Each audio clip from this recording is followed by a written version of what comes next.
गति, चाल और समय भाग 1। नमस्ते दोस्तों, क्या आप महसूस कर सकते हैं कि धरती घूम रही है पर आप तो वहीं खड़े हैं।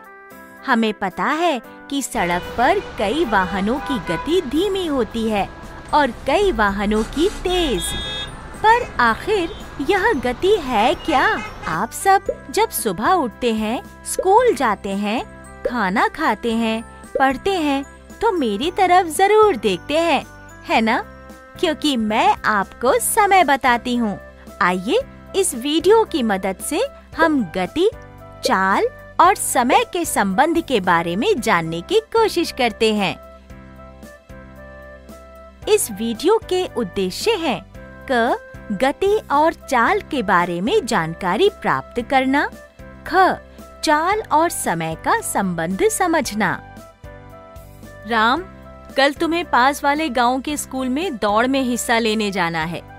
चलो जल्दी से सो जाओ, नहीं तो सुबह उठ नहीं पाओगे। अरे, इस घड़ी को कैसे पता चलता है कि सुबह हो गई? बिल्कुल सही टाइम पर उठा देती है। काकी, शाम को बुला दीजिए, हमें जल्दी जाना है, नहीं तो बस छूट जाएगी। राम बेटा, श्याम तो चला गया, भाग कर जाओ, वह अभी रास्ते में ही होगा।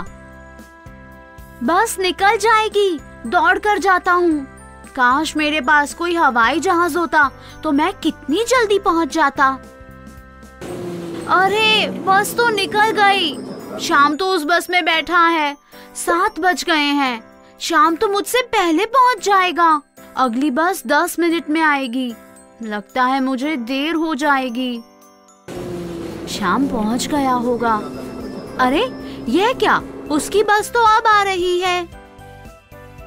अरे राम, तुम भी पहुँच गए? हाँ, बड़ी अजीब बात है। निकला तो मैं बाद वाली बस में, लेकिन तुझसे पहले कैसे पहुँच गया? लगता है तेरी बस तेज चल रही थी। हमारे गांव से यहाँ तक की दूरी 10 किलोमीटर है और मैं 30 मिनट में पहुँच गया और तुझे 40 मिनट लगे। तो क्या इसका मतलब है कि तेरी बस ने 10 किलोमीटर की दूरी कम समय में तय की? हाँ, क्योंकि मेरी बस तो कहीं रुकी नहीं। मेरी भी नहीं रुकी। दोस्तों, तेज चलने वाले वाहनों की चाल या स्पीड अधिक होती है। 2 या अधिक वस्तुओं में किसकी गति ज्यादा तेज है, यह जानने के लिए हम इनके द्वारा किसी एकांक समय में तय की गई दूरी जाननी होगी। इसका निर्णय करने में वस्तुओं द्वारा किसी दिए गए समय में चली गई दूरी हमारी सहायता करती है।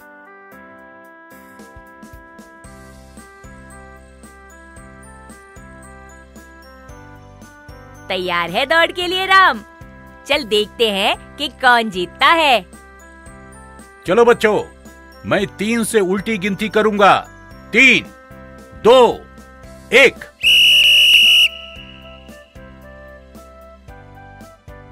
श्याम, मोहन रेस जीत गया। तू और मैं दूसरे स्थान पर आए हैं। तो यानी कि तू और मैं समान स्पीड से भागे। चल सर से पूछते हैं कि हमने कितना समय लिया। श्याम और राम, तुम दोनों ने 4 मिनट में दौड़ खत्म करी और मोहन ने 3.2 मिनट में। मैं जानना चाहता हूँ कि मेरी स्पीड तेज थी या राम की। दोस्तों, जब आपके स्कूल में कोई दौड़ की प्रतियोगिता होती है, उसमें एक शुरुआती बिंदु होता है और एक अंतिम। जीतता वही है जो उस दूरी को सबसे कम समय में तय करे। कोई वस्तु कितनी तेज या धीमी चलती है, उसका पता इस बात से चलता है कि वह 1 यूनिट समय में कितनी दूरी तय करती है। इसे उस गतिमान वस्तु की चाल या स्पीड कहा जाता है। तो आप किसी गतिमान वस्तु की स्पीड या चाल का पता इस बात से लगा सकते हैं कि उस वस्तु ने कितनी दूरी तय की और उस दूरी को तय करने में कितना समय लगा। तो चाल बराबर तय की गई कुल दूरी बटा लिया गया कुल समय। तो यदि श्याम और राम ने 100 मीटर की दूरी 4 मिनट में तय की, तो उनकी स्पीड या चाल क्या थी? बच्चों, किसी भी प्रतियोगिता में ये ज्यादा जरूरी है कि आप भाग लें। हार जीत तो चलती रहती है। लगता है कि स्पीड की वजह से ही आज सुबह मैं तुझसे पहले पहुंच गया, क्योंकि मेरी बस की स्पीड तेज थी। चल, घर जाते समय बस ड्राइवर से बस की स्पीड के बारे में पूछेंगे। ये देख राम, ये क्या है? इसमें से कैसी रेत नीचे गिर रही है? बच्चों, ये रेत घड़ी है। पुराने समय के लोगों के पास जब घड़ियां नहीं होती थीं, तो वे इसका प्रयोग करते थे। कितनी विचित्र बात है ना श्याम, कि पहले के जमाने में लोगों के पास घड़ियां नहीं थी। आजकल तो कितनी अलग अलग किस्म की घड़ियां हैं। जैसे हमारे सर के पास वो स्टॉप वॉच थी, जिससे वो हमारे दौड़ने का समय नोट कर रहे थे। पहले के जमाने में और डूबने से समय का पता लगाते थे। याद है, हमने पढ़ा था कि जयपुर के राजा ने जंतर मंतर में धूप घड़ी बनवाई थी। यह जानना भी दिलचस्प होगा कि घड़ियां सही समय कैसे बताती हैं। हमने पढ़ा था कि घड़ियां आवर्ती गति का उपयोग करती हैं, पर घड़ी तो कितनी छोटी सी होती है, उसमें आवर्ती गति होती कैसे होगी?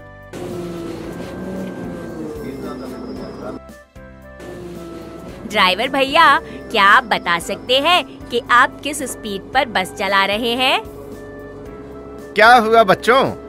क्या कहीं जल्दी पहुंचना है? नहीं, वो आज हम बस की गति का पता लगाना चाहते हैं, ताकि हम समझ पाएं कि बस हमें कितनी देर में घर पहुंचा सकेगी। ये देखो बच्चों, वाहनों में ये यंत्र होता है जिसे स्पीडोमीटर कहते हैं। ये बताता है कि वाहन की कितनी स्पीड है। जैसे अभी इस बस की स्पीड 60 किलोमीटर प्रति घंटा है। ड्राइवर भैया, अगर बस 60 किलोमीटर प्रति घंटे की स्पीड से चल रही है, तो वो 1 मिनट में कितनी दूरी तय कर रही है? अरे बच्चों, ड्राइवर भैया को ध्यान से बस चलाने दो। क्या मैं आपकी मदद कर सकती हूँ? अच्छा बताओ कि 1 घंटे में कितने मिनट होते हैं? 60 मिनट। और तुम्हारा सवाल था कि बस 1 मिनट में कितनी दूरी तय करेगी, है ना? दीदी, 1 घंटे में 60 मिनट होते हैं, तो अगर ये बस 1 घंटे में 60 किलोमीटर की दूरी तय कर रही है, तो इसका मतलब है कि 1 मिनट में 1 किलोमीटर तय करेगी। सही जवाब। क्या आप जानते हो कि मात्रक यानी यूनिट किस प्रकार एक दूसरे से संबंधित हैं? हाँ दीदी, समय का मूल मात्रक सेकंड है और बड़े मात्रक मिनट तथा घंटा है। और चाल का मूल मात्रक क्या है? दीदी, क्योंकि चाल बराबर दूरी बटा समय, इसलिए चाल का मूल मात्रक मीटर प्रति सेकंड है। हाँ, शाबाश। और इसे अन्य मात्रकों जैसे मीटर प्रति मिनट या फिर किलोमीटर प्रति घंटे में भी व्यक्त किया जाता है। दोस्तों, क्या आप बता सकते हैं कि एक दिन में कितने सेकंड होते हैं और एक वर्ष में कितने घंटे? मैं तो बड़े होकर पायलट बनना चाहता हूँ। हवाई जहाज की स्पीड तो बहुत तेज होती है। और मैं बड़ी होकर गणितज्ञ यानी मैथमेटिशियन बनना चाहती हूँ। और मैं सोच रहा हूँ कि रॉकेट की स्पीड तो हवाई जहाज से भी तेज होती होगी। मैं तो इसके बारे में और जानना चाहता हूँ। अरे वाह, शाबाश बच्चों। तो दोस्तों, अगर एक बस या कोई वाहन धीरे चल रहा हो, तो हम कहते हैं कि इसकी चाल कम है, और अगर वही वाहन तेज चल रहा हो, तो हम कहते हैं इसकी चाल ज्यादा है। इस प्रकार हम कह सकते हैं कि वस्तु की चाल से हमें पता चलता है कि कोई वस्तु कितनी धीरे या तेज चल रही है। अब हम इसे इस प्रकार से परिभाषित कर सकते हैं कि इकाई समय में वस्तु द्वारा तय की गई दूरी को वस्तु की चाल कहते हैं, जैसे 60 किलोमीटर प्रति घंटा, 10 मीटर प्रति सेकंड आदि। जल्द मिलेंगे दोस्तों।